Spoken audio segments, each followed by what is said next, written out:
warahmatullahi wabarakatuh.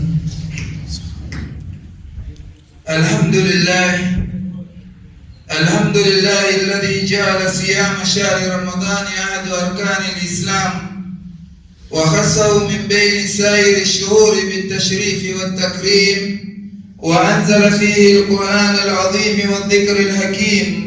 Ahmaduhu subhanahu wa ta'ala ala fadlihi al-'amim وأشكره والشكر له من نعمه وأسأله النعيم المقيم وأشهد أن لا إله إلا الله وحده لا شريك له الإله الكريم وأشهد أن محمدا عبده ورسوله الداعي لما فيه الفوز بجنات النعيم صلى الله عليه وعلى آله وصحابته الداعين بدعوته والمتبعين لسنته wasallim tasliman kathiran amma ba'd. Ndugu zangu Waislamu, baada ya kumhimidi Mwenyezi Mungu Subhanahu wa Ta'ala na kumsalia Mtume Muhammad sallallahu alayhi wasallam, tunamshukuru Mwenyezi Mungu kwa kutujalia kupata neema kubwa ya Ramadhani. Ramadhani, ndugu zangu Waislamu, ni moja katika neema kubwa ambayo Mwenyezi Mungu anamjalia anayemtaka. Mwenyezi Mungu ametujalia tumeingia katika mwezi mtukufu wa Ramadhani tukiwa na siha njema na nguvu za kufunga. Hii inaashiria moja kwa moja kuwa Mwenyezi Mungu ametusamehe madhambi yetu ya mwaka uliopita kama tuliweza kujiepusha na madhambi madogo. Mtume Muhammad sallallahu alaihi wasallam anasema, Ramadhani ila Ramadhani mukaffiratun lima bainahunna idha tunibatil kabair. Ramadhani iliyopita mpaka hii Ramadhani imeingia, basi Mwenyezi Mungu anasamehe madhambi yaliyo baina yake ikiwa tumeweza kujiepusha na madhambi makubwa. Kwa hivyo ni neema kubwa ya kuingiliwa na mwezi wa Ramadhani. Wengi wetu walikuwa wanatamani, lakini Mwenyezi Mungu alichukua nafsi zao kabla ya kuingia mwezi mtukufu wa Ramadhani. Ndio tulikuwa tunafaa kusema alhamdulillah kwa neema hii ambayo Mwenyezi Mungu ametujalia. Ndugu zangu Waislamu, ilipokuwa inaingia Ramadhani, Mtume Muhammad sallallahu alaihi wasallam alikuwa anawabashiria masahaba wake, yani anawatayarisha. Leo tunaona Ramadhani ni kufunga na kusali peke yake, lakini Mtume sallallahu alaihi wasallam alikuwa anawatayarisha masahaba wake, anawaelezea fadhila za Ramadhani kabla ya Ramadhani kufika, ndiyo masahaba kama wale wawe tayari kuipokea mwezi mtukufu wa Ramadhani. Hadithi iliyopokelewa na Salman al-Farisi anasema, khatabana Rasulullah sallallahu alayhi wasallam fi akhir yawm min Sha'ban. Mtume Muhammad sallallahu alayhi wasallam alituhutubia siku ya mwisho wa Sha'ban. Khutba ya Mtume sallallahu alayhi wasallam haikuwa mahsusi kwa masahaba wake, bali sisi pia Mtume Muhammad sallallahu alaihi wasallam anatuhutubia tuweze kuisikia hii Ramadhani, tuweze kuisikia hii khutba ya Mtume Muhammad sallallahu alaihi wasallam. Mtume sallallahu alaihi wasallam alikuwa anasema, ya ayuhan nas, enyi watu, kad adhallakum shahrun adhimun mubarak, hakika umekujia nyinyi mwezi mtukufu wenye baraka. Mtume alikuwa akiita watu wote akiwaambia, sasa mwezi mtukufu wenye baraka umefika. Shahrun fihi laylatun ghayru min alf shahr, mwezi ambao usiku wake mmoja ni bora kuliko miezi 1000. Hii ndio ile jackpot ama zawadi kubwa ambayo tunatarajia kwa Mwenyezi Mungu tutaweza kuipata katika siku za mwisho wa Ramadhani. Mtume sallallahu alaihi wasallam anasema, ja'ala Allahu siyamahu faridha, Mwenyezi Mungu ameweka kufunga katika mwezi mtukufu wa Ramadhani ni lazima. Ndio ile aya ambayo inasomwa mara nyingi sana, ya ayyuhalladhina amanu kutiba alaykumus siyam kama kutiba alal ladhina min qablikum la'allakum tattaqun. Mtume anaendelea kusema, wa qiyamu laylahu tatawwa, na kusimama usiku kwa mwezi wa Ramadhani ni kujitolea. Wakati umeamua wewe utaamka usiku, wakati utaamua wewe usali tarawih, ile ni sala ya kujitolea. Ukifanya unajikurubisha kwa Mwenyezi Mungu. Ndio ile hadithi ya Bwana Mtume Muhammad sallallahu alaihi wasallam anasema, man qama ramadhana imanan wa ihtisaba ghufira lahu ma taqaddama min dhanbi, mwenye kusimama Ramadhani kwa imani na kutarajia malipo, basi anasamehewa madhambi yake yaliyopita. Kwa hivyo hii ndugu zangu ni ndoto huu kujitolea, sio lazima kusimama katika ibada za usiku. Man takarraba fihi bi ghaslatin min alkhair kana kaman adda faridha fi ma siwa. Hizi ndio miongoni mwa zile special offer zinazopatikana pekee yake katika mwezi mtukufu wa Ramadhani. Allah anasema ni siku chache, lakini katika hizo siku chache ndugu zangu kuna special offer nyingi Mwenyezi Mungu ametujalia katika huu ummati Muhammad sallallahu alaihi wasallam. Ya kwanza ndio hiyo, Mtume Muhammad sallallahu alaihi wasallam anasema, man takarraba fihi bi ghaslatin min alkhair, katika huu Ramadhani ama katika hii Ramadhani, yule anayejikurubisha kwa Mwenyezi Mungu kwa jambo moja la khairi, kana kama adda faridha fi masiwa, basi anapata thawabu kama alitekeleza swala za farama, ibada ya faradhi katika wakati mwingine. Wewe ukaamua kuswali salatu ya sunna katika hii Ramadhani, basi unapata thawabu za faradhi kama zile iliyopita. Wewe unaamua kutoa sadaka katika hii Ramadhani, basi unaandikiwa ni kama umetoa zaka, yani unahesabiwa ni kama faradhi katika miezi mingine.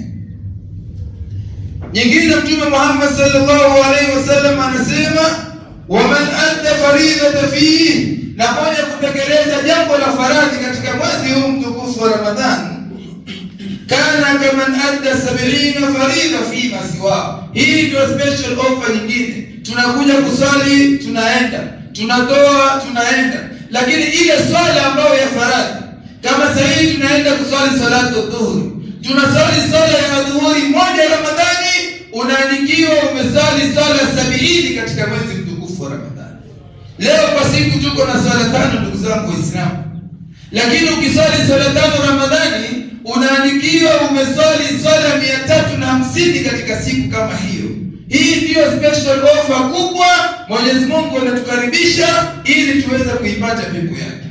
Ile dhuhuri moja unaiswali, asri moja unaiswali, yule malaika ameandika ni sala 70 katika siku nyingine. Hii yote Mwenyezi Mungu anataka sisi tuwe karibu na yeye. Ndio maana ndugu zangu, swala za faradhi tusiziwache, hususan katika mwezi huu mtukufu wa Ramadhani. Mtume sallallahu alaihi wasallam anasema, wa huwa shahru sabri, Ramadhani huu ama Ramadhani hii ni mwezi wa subira. Wa shahru thawabu sabru thawabuhu aljanna, na subra thawabu zake ni pepo. Allah anasema, innama yuwaffa Allahu as-sabiruna ajrahum bighairi hisab, hakika Mwenyezi Mungu anawalipa wenye kusubiri malipo yao bila hesabu yoyote. Kwa hivyo hii Ramadhani lazima tuwe na subra. Ni mengi tunapatana nayo, unakosana na mwenzako, mwenzako anakufanya hivi na vile, inatokezea hii na ile. Lazima tuwe na subra, kwa sababu hii Ramadhani ni mwezi wa subra kulingana na kauli ya Mtume Muhammad sallallahu alaihi wasallam. Wa shahrun yuzadu fihi bi rizqi almu'min, Ramadhani hii kila mmoja ameona ni mwezi ambao riziki ya muumini inaongezewa, inakuwa double, hata triple unaweza kupatiwa na Mwenyezi Mungu. Leo tunaona Ramadhani hii hakuna yoyote ambaye anaweza kulala njaa. Mwenyezi Mungu analeta njia nyingi ya wewe kupata riziki. Angalia maisha yako, kama wewe ni mcha Mungu, unamwogopa Mwenyezi Mungu, utaona kipato chako kinaongezeka katika mwezi mtukufu wa Ramadhani. Hii yote iko katika hizi siku ambazo Mwenyezi Mungu anasema ayyama ma'dudat, siku za kuhesabu pekee yake. Mtume anasema sallallahu alaihi wasallam, man fadara fihi saiman kana maghfiratan lidhunubi wa itqi raqabatihi minan nar, mwenye kumfudhurisha aliyefunga. Hii ndio special offer nyingine ndugu zangu Waislamu. Wewe leo kaamua kumfudhurisha mtu katika mwezi wa Ramadhani, Mtume anasema kana maghfiratan lidhunubi, unasamehewa madhambi yako na unaachwa huru na moto wa jahannam. Lakini leo ndugu zangu Waislamu, mikono yetu leo tumeiweka ya chini, hatuiweki ya juu.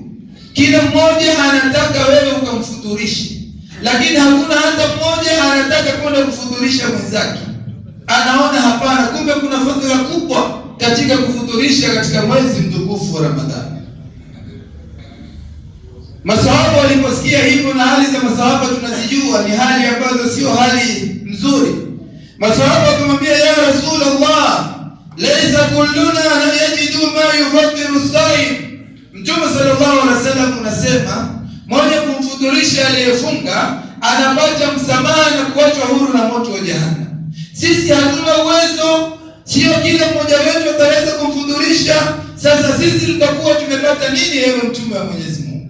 Mtume sallallahu alaihi wasallam akamwambia, yuti Allahu hadha thawab, Mwenyezi Mungu anampatia thawabu hizi. Yuti Allahu hadha thawab man fatara saiman ala tamra au sharabat al-ma'i au madaqat al-laban. Yani mtume anasema yoyote, sio lazima umuite mtu mwende mkale pilau, chapati, hapana. Hata ile tende moja ama tama la maji ama tama la maziwa ukamlisha mtu aliyefunga, basi unapata thawabu hizo hizo, madhambi yako yanaondoka. Leo tunakuja msikitini, pengine watu wa msikiti wako na ile tende fulani, viazi, chapati, bajia. Wewe ukitoka nyumbani kwako usitegemee zile za msikitini. Wewe toka na tende zako nyumbani.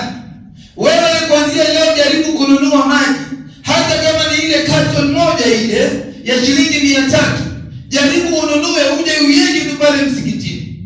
Kumeadhiniwa, wewe usichukue lolote. Zile carton yako iko na maji 24. Watu 24 wanakunywa yale maji. Wewe sema alhamdulillah, ni sababu ya wewe kuondolewa madhambi. Lakini leo ndugu zangu, tunakuja msikitini mikono mikavu. Tunataka kile kile cha msikitini, na sisi tuko na uwezo. Leo tuko na uwezo wa kununua tende na kuleta msikitini, lakini hatutaki, tunaomba tende. Kila ukimwona tende vipi, tende vipi, tende vipi. Uko na uwezo wa kununua tende hata shilingi 100, ukaleta msikitini, watu wakala, thawabu ngapi unazipata?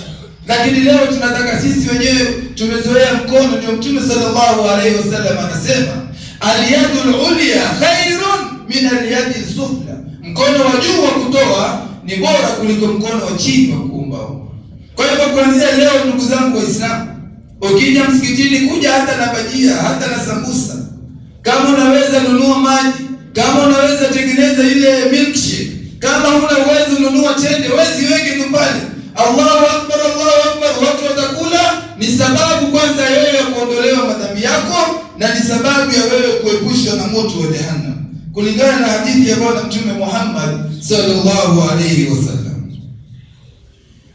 Kwa hivyo ndugu zangu Waislamu, hiyo ilikuwa ni mukaddima, introduction peke yake ya darasa yetu ya leo. Hizo ni fadhila ambazo ni special offer. Na ingine ambayo kabla sijamalizia ni ile ambayo leo tunaswali tarawih kwa jamaa. Mtume anasema, man kama ramadhana imana wa ihtisaba ghufira lahu ma taqaddama min dhanbi. Mmoja kusimama kufanya ibada ya Ramadhani kwa imani na kutarajia malipo, anasamehewa madhambi yake. Tunaswali tarawih na imamu anaswalisha hapa, lakini imamu yule hajamaliza. Ikifika wakati wa witri tunatoka, tunaacha imamu na wengine wanaendelea na witri. Tukiyafanya hivyo, zile thawabu za kuswali tarawih umezipata, lakini kuna thawabu zingine umezikosa. Mtume anasema mmoja kusimama na imamu, hii inakusudiwa hiyo salatu tarawih, mmoja kusimama na imamu mpaka imamu akamaliza akatoa salamu, basi madhambi yake yamesamehewa. Kwa hivyo wewe ukija kuswali msikitini, ikifika wakati wa witri, usiseme nitaswali nyumbani. Swali na imamu witri, hakuna shida. Mtume anasema la witru, yani anasema hakuna witri 2 kwa usiku mmoja. Sio kwa ukiswali witri na imamu basi wewe hufai kuswali tena usiku, hapana. Swali na imamu witri, imamu anatoa salamu, nyote mnaondoka, madhambi yako yote yamesamehewa. Lakini unapokatisha ukasema naenda kuswali witri nyumbani, utapata thawabu zile, thawabu hizi alizokusudia Mtume Muhammad umezikosa. Kwa hivyo hii ndio tambii ningependa kuiweka wazi. Swali witri na imamu, usiku utaamka utaswali tahajjud raka 2, raka 4, usiswali tena witri, ushaswali. Lakini ile witri uliyoswali hapa mpaka imamu amemaliza, basi ndugu zangu itakuwa sababu ya wewe kusamehewa madhambi yako. Kwa hivyo ndugu zangu, kila Jumatano darasa yangu itakuwa every Wednesday kama ilivyopangwa. Kila Jumatano, nafikiri bado Jumatano 3 ama 4, Mungu atujalie kufika huko. Kila Jumatano tutakuwa pamoja kukumbushana. Topic ya leo hiyo ilikuwa ni mukaddima. Topic ya leo tunazungumzia changes in Ramadan. Leo ndugu zangu, wewe unaweza kuwa na maisha yako, unaweza kuwa na plani zako umepanga. Hii Ramadhani nitasoma Qur'ani sana, hii Ramadhani nitaswali tarawih, hii Ramadhani nitafanya hivi na vile, lakini Ramadhani leo ni siku ya 8. Hebu tujiangalie yale ambayo tulikuwa tunapanga kuyafanya. Je, tunayafanya? Zile plani ambazo tulikuwa nazo. Leo tumepanga kusoma Qur'ani kila siku juzuu moja. Kama tumesoma leo tumesoma Qur'ani juzuu ya 8, hebu tujiulize, kuna Waislamu mpaka leo hata juzuu moja hawajamaliza. Allah anasema shahru Ramadhan alladhi unzila fihi alquran, mwezi wa Ramadhani ambao umeteremshwa Qur'an. Jibril alayhi salatu wassalam alikuwa anakuja kila usiku kumfundisha Mtume Muhammad sallallahu alayhi wasallam Qur'an. Lakini leo ni Ramadhani ya 8, hata juzuu moja, hata Qur'an ile kuishika kuna baadhi ya Waislamu hawajashika. Ni nini? Kwa sababu kuna jambo ambalo la kuzuia. Ndio leo tunaangalia zile changes ambazo tunaweza kuzifanya ndio Ramadhani yetu iweze kuenda vizuri mbele ya Mwenyezi Mungu. Jambo la kwanza ambalo tutazungumza na tutamaliza kwa sababu ya wakati. Jambo la kwanza, change your environment. Badilisha mazingira yako. Wewe unataka hii Qur'ani hii Ramadhani iende vizuri, angalia nani anakusurround. Angalia wale marafiki zako, angalia wale wapambe wako, angalia wale ambao wako na wewe karibu. Je, ni wale ambao wanakuleta msikitini ama ni wale ambao wanakuleta mbali na msikiti? Hiyo ndio kitu cha kwanza. Ukiangalia ile society ama ile watu wanaokuzunguka, marafiki zako. Leo kila mmoja hapa yuko na marafiki zake. Angalia yule rafiki yako ni yule anayekwambia tutafute 1 hour tukae msikitini tusome Qur'ani, ujue huyo ndio rafiki mwema. Rafiki yako ni yule anakupigia simu twende kasali tarawih, huyo ndio rafiki mwema.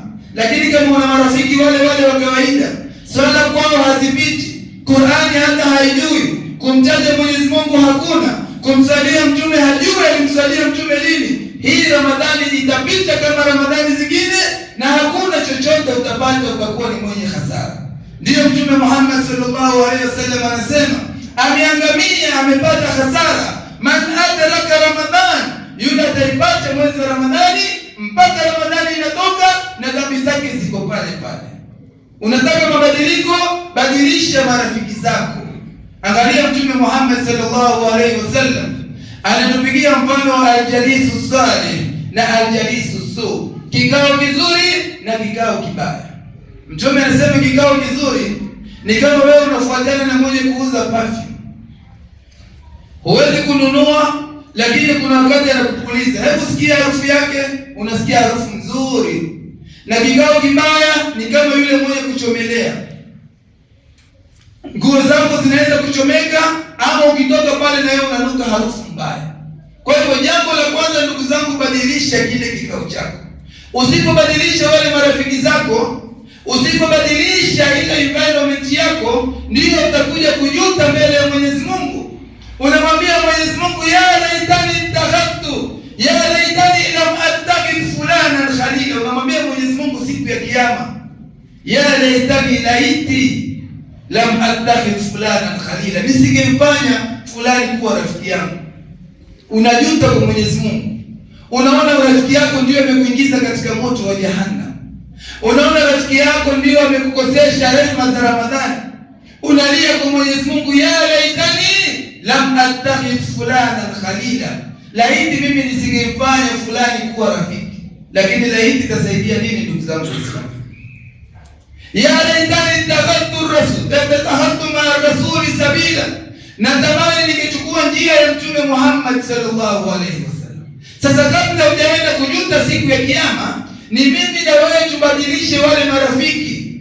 Angalia Mtume Muhammad sallallahu alaihi wasallam, ndugu zangu, anajaribu kutuleta sisi karibu. Marafiki ni lazima kuwa nao, lakini sio marafiki wanakuamrisha mabaya, sio marafiki ambao hawakuleti karibu na Mwenyezi Mungu, sio marafiki ambao kila saa yeye anakuwekea mambo ya kumkosea Mwenyezi Mungu.